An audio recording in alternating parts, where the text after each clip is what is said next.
एक ऐसा इंसान जिसने अपनी पूरी जिंदगी समाज सुधारने में लगा दी।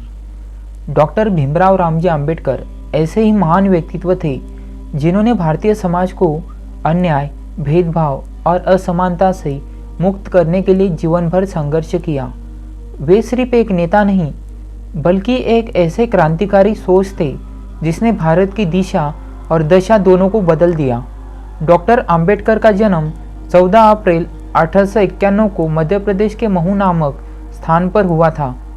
वे साधारण परिवार में जन्मे थे, लेकिन उनके भीतर असाधारण प्रतिभा थी। बचपन से ही उन्हें जातिगत भेदभाव का सामना करना पड़ा। स्कूल में बैठने की जगह न मिलना, पानी हाथ से न दिया जाना, सहपाठियों द्वारा दूरी बनाए रखना, यह सब उनके जीवन का हिस्सा बनता गया। लेकिन भीमराव कठिनाइयों से टूटने वाले नहीं थे। वे संघर्ष को ही अपनी ताकत बनाते गए। शिक्षा के प्रति उनकी लगन इतनी प्रबल थी कि सभी बाधाओं को पार करते हुए उन्होंने मुंबई में मैट्रिक की परीक्षा उत्तम अंकों से पास की। इसके बाद उच्च शिक्षा के लिए वे अमेरिका के कोलंबिया यूनिवर्सिटी में पहुंचे, जहां उन्होंने एमए, पीएचडी जैसी बड़ी डिग्रियां हासिल की।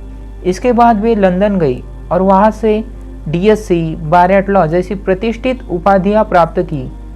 उस समय इतनी पढ़ाई करना बहुत कठिन था, लेकिन आम्बेडकर ने यह साबित किया कि ज्ञान ही किसी भी समाज के परिवर्तन की सबसे बड़ी शक्ति है।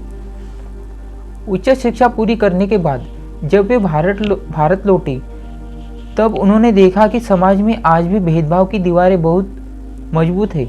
उन्हें समाज को बदलने की ठानी और कई बड़े आंदोलन चलाए।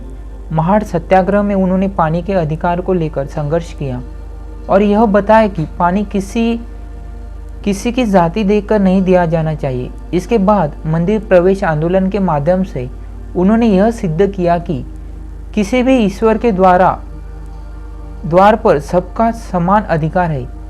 भारत के संवैधानिक इतिहास में डॉक्टर आम्बेडकर की भूमिका सबसे बड़ी मानी जाती है। 1947 में भारत आज़ाद हुआ और देश को एक नए संविधान की आवश्यकता थी।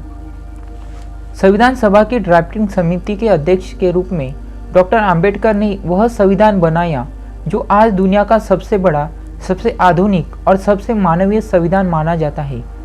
उन्होंने अधिकारों की समानता, सामाजिक न्याय, स्वतंत्रता और बंधुत्व पर आधारित एक मजबूत संरचना तैयार की। भारतीय नागरिकों को जो अधिकार और जो स्वातंत्र्य मिली है, वे बड़े पैमाने पर डॉक्टर आम्बेडकर की विचारधारा का परिणाम है। डॉक्टर आम्बेडकर महिलाओं के अधिकारों के सबसे बड़े समर्थक माने जाते हैं।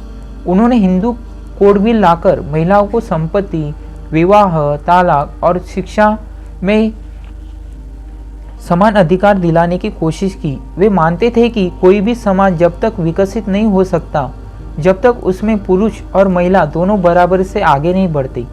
सिर्फ समाज सुधार और संविधान तक ही उनकी सोच सीमित नहीं थी। वे एक महान अर्थशास्त्री भी थे। रिजर्व बैंक ऑफ इंडिया की स्थापना का सिद्धांत, मजदूरों के हित के कानून, कृषि और जल प्रबंधन से जुड़ी नीतियाँ, इन सब के पीछे डॉक्टर आम्बेडकर की बुद्धिमत्ता थी। भारत के आर्थिक ढांचे को मजबूत करने में उनका योगदान अत्यंत महत्वपूर्ण है। जीवन के अंतिम वर्षों में उन्होंने महसूस किया कि जातिगत भेदभाव से मुक्ति का असली रास्ता मानसिक और आध्यात्मिक आज़ादी है। इसलिए 1956 में उन्होंने लाखों अनुयायियों के साथ बौद्ध धर्म अपनाया। यह कदम सिर्फ धर्म परिवर्तन नहीं बल्कि मानव गरिमा की एक नई क्रांति थी। 6 दिसंबर 1956 का दिन भारतीय इतिहास के लिए दुखद रहा, जब डॉक्टर आम्बेडकर ने दिल्ली में अंतिम सांस ली।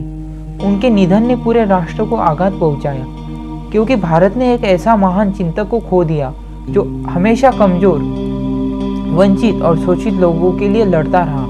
लेकिन डॉक्टर आम्बेडकर सिर्फ एक व्यक्ति नहीं बल्कि ऐसी विचारधारा है जो सदियों तक जीवित रहेगी। उनका संदेश आज भी युवाओं को प्रेरणा देता है। उन्होंने कहा था, मैं चाहता हूँ कि हर व्यक्ति को समान अवसर मिले, कोई भी ऊंचा या नीचा न समझा जाए। इस प्रकार डॉक्टर भीमराव आम्बेडकर का जीवन संघर्ष, शिक्षा, आत्मसम्मान, समाज सुधार और समानता की भावना से भरा हुआ था। उनका योगदान आज भी करोड़ों लोगों की राह रोशन करता है। वे भारत के वास्तविक निर्माता, समाज सुधारक और मानव अधिकारों के सच्चे रक्षक थे। जय भीम।